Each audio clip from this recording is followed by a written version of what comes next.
So all this new information came out about microtransactions and the game not having any offline modes and whatnot for Shinobi Striker, and a lot of people are upset, understandably so. So I was challenged by a lot of people that I would not talk shit about Shinobi Striker even if I felt like they fucked up on something, okay? Now this is where I proved them wrong. Now here's the thing, I'm gonna just straight off the bat say I could care less, I could give two whole fucks about story mode. Specifically, the reason why I don't care about a story mode in Shinobi Striker that much is simply because at the end of the day, what these new developers could do for a brand new story mode, you know, something like original, like for them to make something interesting with a premise that makes sense and that I like is very rare. Like, this company is not known for making a lot of games. They got a few games under their belt at best.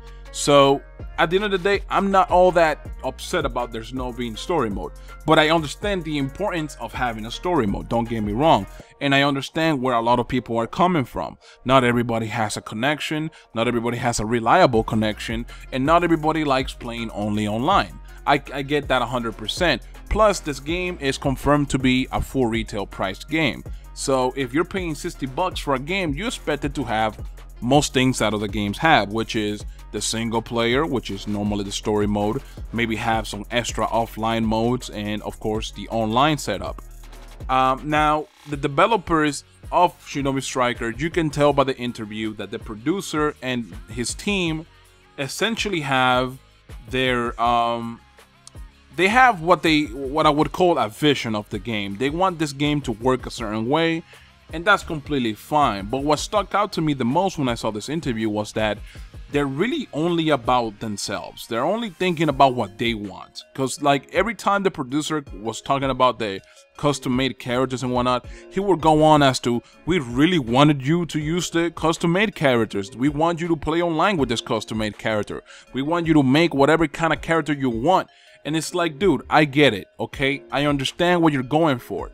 But when you have games like these, you need to be flexible enough to allow yourself to gather information from the community and basically take some suggestions and find a way to implement it later down the line in the development cycle of the game. Because at the end of the day, the community that gives you this feedback are the people that are going to support your franchise. Whatever you do later down the line, they are going to be the supporters. They're going to be the ones that are going to fork over the money for your game or for your product, whatever the fuck it may be. So you need to listen to these people because they are basically the ones feeding you at this point in time. You know what I'm saying? Any bottom line for any company, for any business, is make money. So when you automatically exclude people with your product, the problem with that is that you're not going to have as much reach, you're not going to make as much money, you're not going to make as much sales, and that's going to hurt your bottom line. It's not going to hurt anybody else's bottom line but yours, okay? That's how I feel about the whole scenario. If they take suggestions from the community, I guarantee you the game will be a lot better.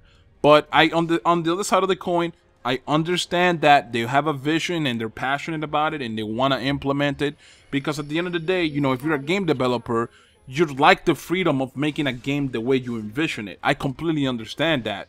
But taking suggestions from the community, from your supporters, is gonna go a long way, okay? All I'm asking for is for the community to basically be able to have a voice in what they want and what they're gonna pay for. That's simple as that, okay? Now for the next thing with the microtransactions, okay? A lot of people have been talking about this. A lot of people are looking at this as like the devil. Me personally, I don't see it that way. I never looked at microtransactions as a big deal unless you fuck with the main game. Now what do I mean by that?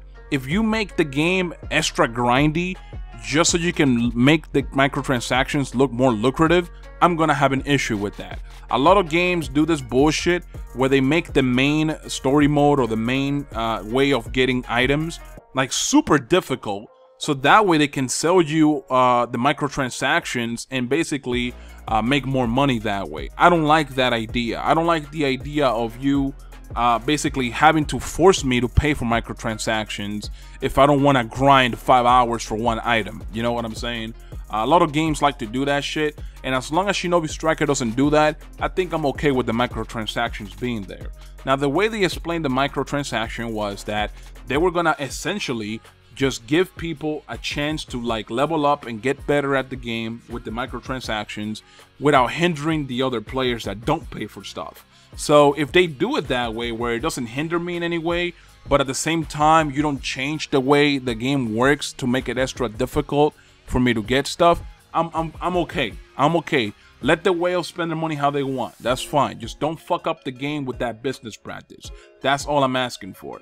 The one thing that I'm really worried about when it comes to Shinobi Striker is that I want the game, if the game fails, I want it to fail because of its own standing. You know what I'm saying? I want it to fail because of its own shortcomings, not because of the business decisions behind the game. You know, a game should fail because it's a shitty game, not because the business decisions were trash, okay? If that makes sense. I mean, they're kind of like intertwined with each other if you really think about it, but that's besides the point. Now, with that being said, I wanted to really quickly mention something that I really did like about the interview, and he was asked about if they were gonna provide patches and updates post-release. You know, essentially support the game with balanced patches and all that good stuff. And they said yes, they have plans to, little by little, come out with updates, and basically, you know, whenever the game needs fixing, they're gonna come out and do it, and that's really great to hear. It's great to hear because, you know, I come from a place of Naruto Storm, where CyberConnect 2 would release a patch every once in a blue moon, and essentially the game would always be in a broken state because they never kept up with the community and the fan feedback. And that's really a shame, to be honest, because whenever you can listen to the community, I feel like you can make an entirely different game. A good example is Overwatch. Overwatch today is a completely different game than what it was when it first released, because they continuously balanced the game out, changed a few things here and there, added content, added new characters. Things like that make a big difference. Now, let me tell you this doesn't happen overnight. It's basically macro evolution. You know, it's like small changes over, you know, a period of time, okay? That's how I want the game to kind of go in the direction of, where the game is not going to be the same a year after it releases as it was when it first launched. You know, I want them to actually update shit as problems kind of come into place. Now, the one issue that I've kind of been thinking about for a while now is the whole ordeal with the custom-made characters. Now, in the interview, the producer did say that the roster wasn't going to be all that big because they want you to use custom-made characters. Now, the issue with this is that they're not really accounting for the meta, okay? So, the meta of this game could be anything.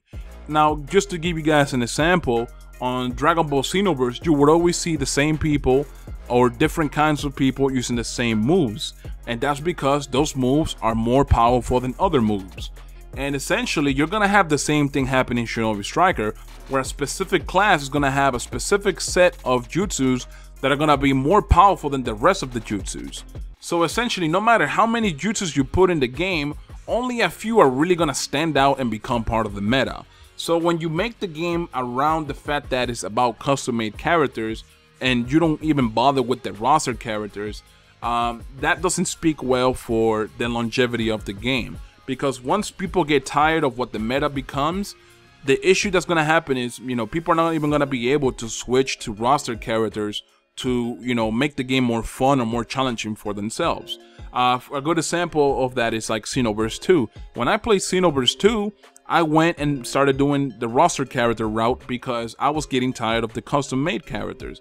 I was getting tired of seeing the same meta, so I was like, you know what, let me challenge myself and use roster characters. So at the end of the day, man, I just feel like they should focus on all sides of the coin as opposed to just what they want.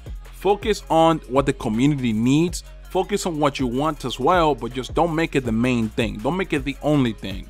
As for how I'm looking at Shinobi Striker right now, I still feel that the no story mode thing doesn't really affect me because I could care less. But I do understand people's concerns. I truly do. And I'm gonna tell you something right now. Right now, the business decisions they are making are complete and utter shit. Okay? If the game turns out to be shit, it'll be a shame. But I'm gonna tell you guys straight up, it'll be shit if I buy it. Okay? Anyways, guys, I'm out. I hope you enjoyed the video. Let me know what you guys think about the whole thing with the microtransactions. I want specifically to hear about that from you guys, because everybody treats that shit like it's the devil, and I feel like there's a certain way to go about it, and people just don't really see it that way. They just see it as this automatically bad thing. And at the end of the day, you know what? If it doesn't really affect you, don't do it. Okay? Last thing is, vote with your wallet. If you don't like the game, don't get the game. Okay? Doesn't matter if you're a Naruto fan or not, just don't get the game. Vote with your wallet, because I guarantee you that'll be way more effective than you making a rant video. Anyways, guys, I'm out. Peace.